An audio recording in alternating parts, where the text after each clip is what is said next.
Let me bring to you to our today's keynote speaker. Her name is Johana. She is a New York-based reporter who covers the future of transportation. A company name called Record, which is a technology news website wholly owned by the Vox Media, VOX. She has been writing about the future of transportation since 2014, most recently for the BuzzFeed News. What is BuzzFeed? BuzzFeed is the most influential news organization in America today. Prior to that, she was a media reporter covering the business of digital media companies at the Politico, New York. Johanna is a native New Yorker. Also, I'd like to mention that she is also a daughter of our prominent Muslim leader, Brother Bhuiyan. I know, thank you, brother, for coming. I know the tremendous work you are doing at the Hillside Islamic Center.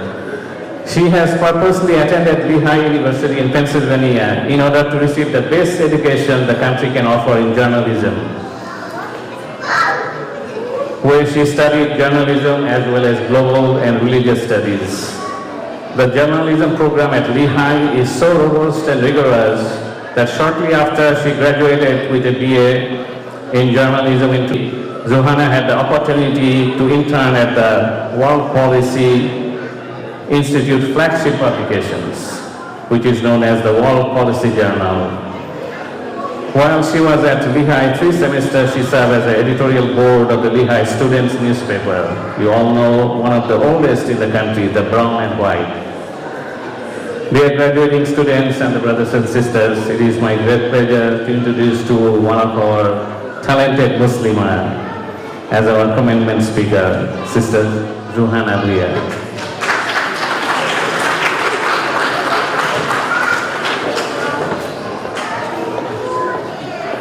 Assalamu alaikum warahmatullahi wabarakatuh. And before I start, I want to take 1 second to congratulate and thank the people in the room who are not the students. It's the staff, the families and parents of the people who are the students, as well as the board. The rest of the speech is for the students. Before I start, I want to tell you a little bit about who I am. Brother did a pretty good job of doing that already. But I am Muslim. I am a woman. I am half Bengali, half Filipina. I'm a hijabi, and I'm a journalist. I am every single one of those things. I haven't had to sacrifice one to be another. Being Muslim didn't stop me from being a journalist. Being a journalist doesn't make it hard to be a hijabi. And being a minority doesn't inherently stop me from doing anything. Because in spite of everyone who said no, underestimating because of who I am, it's precisely every part of who I am that got me to where I am today. My identity is not a burden. It's not an obstacle for me to overcome. It's my greatest strength. And your identity, every single part of who you are, will be your greatest asset, the greatest tool that you have in your arsenal. I don't know if you can tell, and I already said this, but I am pretty young. I probably look really old to you guys, and I feel kind of ancient looking at you, but I'm only 25. And in my industry, that's relatively young. And yet, I'm a senior editor at a reputable publication that people respect. I compete with the New York Times and the Wall Street Journal, and I often beat them on breaking news about companies that I write about. And I'm not saying this to brag. I'm telling you this because I'm not an underdog. I work hard. I earned my right to be here. And I'm a fighter because of who I am. When I got my first job at Politico, which is an online publication some of you may have heard of, I had people inside and outside the Muslim community patting Politico on the back for hiring. Someone tweeted, "Good on Politico for hiring a hijabi." And if you listen closely, while the message is congratulatory, the core of it is saying that they don't think that a hijabi could have made it this far. They're surprised that I was there. People acted as if Politico was doing a favor by hiring me. Later, someone wrote an article that said, in spite of being Muslim, I was able to become a mainstream journalist, as if it was an obstacle. While I appreciate the congratulations and the sentiment, the assumption here is that it was crazy that I got that job. That somehow being Muslim, being a hijabi, maybe being a woman, was actually a limitation in some way that should have stopped me from getting to that place. Let's make a couple of things clear. Politico didn't do me any favors. I worked very, very hard to be there. I got good grades in middle school and high school. I went to a good university. I graduated and I applied for every job that I could the second that I graduated. My skin color, my religion, my hijab was not a disadvantage.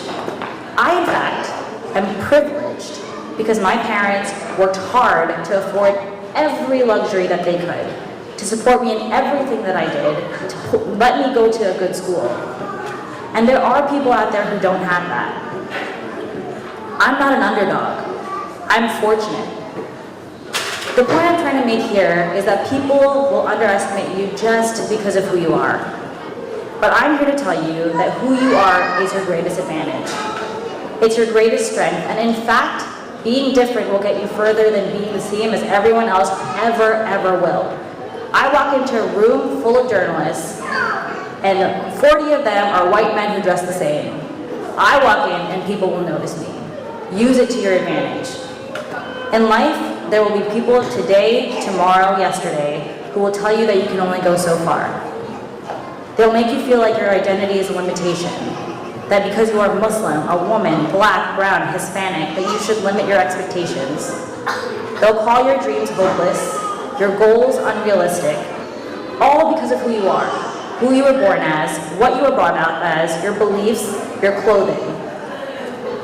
And I'm not going to stand here and make you repeat after me. I thought about it, but I figured no one would do it, and I also didn't know what I would make you say. But I am going to ask you to right here and right now, promise to yourself that you'll never stop fighting. That you'll never let someone make you feel like your identity is a bad thing, an impediment to your success. It's your job to drown those voices out, or better yet, let it be what fuels you to keep fighting, to stand taller, to walk with more purpose. And continue to be a fighter every single day. Because sometimes it will be hard. Life is hard, and anyone who tells you differently is lying to you. And sometimes it won't just be voices trying to hold you down. For many of us, there is a system that's in place that perpetuates those voices, that has been created to hold you down. We live in a country with a history of oppression of minorities that started with the oppression of black people. And I am not standing here asking you to forget that. In fact, I am begging you to never, ever forget that. I'm asking you instead to be proud of who you are, to use what you have, and to stay true to yourself. It will be hard, but you have to choose every day to be a fighter. And yes, it's a choice. You have to decide that your dreams are worth the struggle, and you have to trust that God will make everything that is supposed to happen, happen. I said God because I didn't know if everyone here said Allah. I wasn't really sure of the demographic. But Allah will make everything happen, happen. In our community in particular, you will also get people who will tell you that your dreams are not worth the fight. Many of us have been told that success means becoming a doctor. That's the only dream. Now, imagine if Martin Luther King stood up and said, we have one dream, it's to become a doctor. As a journalist, I obviously respectfully disagree that success only means becoming a doctor, because in reality, only you get to define what success means to you. Success could mean becoming a doctor. It could also mean becoming a stay-at-home mom, a police officer, a journalist, a designer, an engineer, an accountant, a store owner, whatever it is. Because success literally means attaining your goals. Your goals. Which means you have to set that for yourself. And I'll have a couple more. I know that you guys have a lot to do still, and I don't want to take up more of your time. So lastly, I want to say that you should always choose to do well and to do good. I spend a lot of this speech talking about how you should keep fighting for your dreams and your goals that you should set for yourself. But you should always strive for goodness. It means literally nothing if you're doing well and you're not doing good. For others, for yourself, for God. I can tell you that my career is my passion.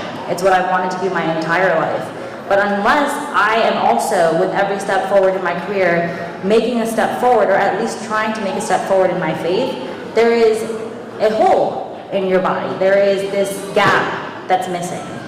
So continue to strive for goodness and continue to strive for greatness. Congratulations, I really mean it. This is your day. This is a great and wonderful occasion. And good luck and thank you.